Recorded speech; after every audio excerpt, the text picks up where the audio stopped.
Okay, so we'd like to see an explosion when one of the pawns dies. So if I destroy a tower here, there's the explosion, and if the tower destroys me, I can, boom, blow up.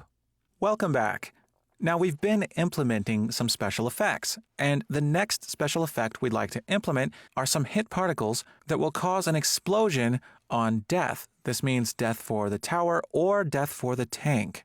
So since this will be implemented for each pawn, inheritance should come to mind. So for these death particles, let's form a game plan. First, we need to add a uParticle system pointer, and we're going to add this to the base pawn class because we'd like the explosion effect to happen when either the tank or the tower gets destroyed. Next, we're going to spawn an emitter on death. Now the base pawn class has its own version of handle destruction, and that's called in both the tank and the tower using super. So because this is implemented in base pawn, whatever we put in this function in base pawn will happen for the tank and the tower. So we know how to spawn emitters at location using uGameplayStatics, so that should be pretty easy. Now the last thing will be to set the particle system in blueprints, and we have a p_death effect particle system that we can set this to, which means our particle system pointer needs to be exposed with uProperty and set to be editable, whether it's edit anywhere or edit defaults only. And these are all things that you have experience doing, so this is going to be your challenge. Add the particle system variable. Add this to base pawn because we want to inherit this functionality in the tank and the tower. Next, spawn the emitter. We saw that handle destruction in the base pawn class is the perfect place to do this. And next, you're going to set the particle system in blueprints since you're going to make this particle system variable exposed to the blueprint editor. So pause the video and implement death particles on your own now. Okay, so let's go into the base pawn header file, and we can add a new particle system variable. This is going to be private, and it's going to be forward declared, and the type will be uParticle system pointer, and I'm going to call this death particles. Now we need to expose this so we can set it from the blueprint editor. So I'm going to make this a uProperty, edit anywhere, category, and I'm just going to place this in combat. There we go. So now we're going to have a particle system, and we need to spawn this in handle destruction. So let's go to basepawn.cpp and find handle destruction, and here it is. We even have a to-do here that says visual and sound effects, so we're taking care of visual effects right now. Now spawn emitter at location is a GameplayStatics function, so we need GameplayStatics here. And I remember just from doing this so much that it's in kismet/GameplayStatics.h. Now we also need the proper include for a uParticle system. So here's my documentation. It's open, and I'm going to search for uParticle system.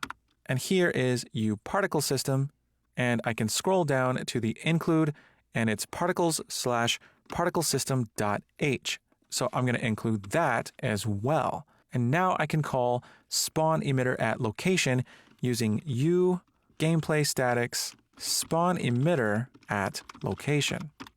Now, we saw that with the overload we used before, we could use this for a world context object.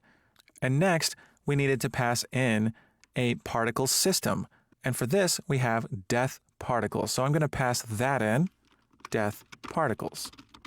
Next, we need a location. And for the base pawn, I'm going to pass in get actor location. And for the rotation, get actor rotation. And it's as simple as that. Now, before I compile, I'd like to check to make sure death particles is not a null pointer. So I'm going to first check to see if death particles, if that is valid, then I'm going to call spawn emitter at location. So I'm going to move that just inside my if check, and now I'm going to compile. Okay, so I'm back here in the editor, and the next thing to do is I need to go and set this particle system in my blueprints, both for the pawn and the turret. So I'm going to open up BP Pawn Tank, and here in the combat section, I have death particles. And before I set it, I'm going to go into the assets and effects, folder and check out death effect. And we can see that it looks like a cool little explosion. So I'm going to set that. So let's go back into BP Pawn Tank. Here's the combat section. Remember, I have BP Pawn Tank self selected to see these variables. And here's death particles, and I'm going to select P_death effect. And I'll compile, save, and close that. Now that takes care of the death effect for when the tank dies, but we also need to set it for the tower.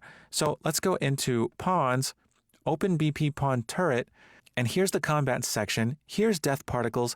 Let's click the drop down and select death effect.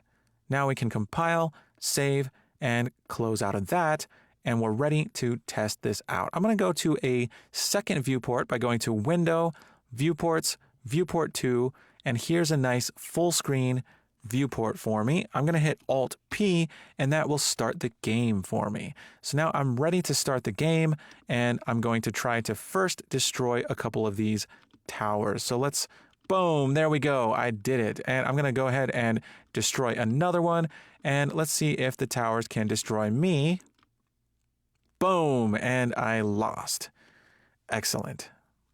So in summary, we now have death particles, which is a nice explosion that occurs when one of the pawns dies. We're making great progress, and we're almost done with this section. I'll see you in the next video.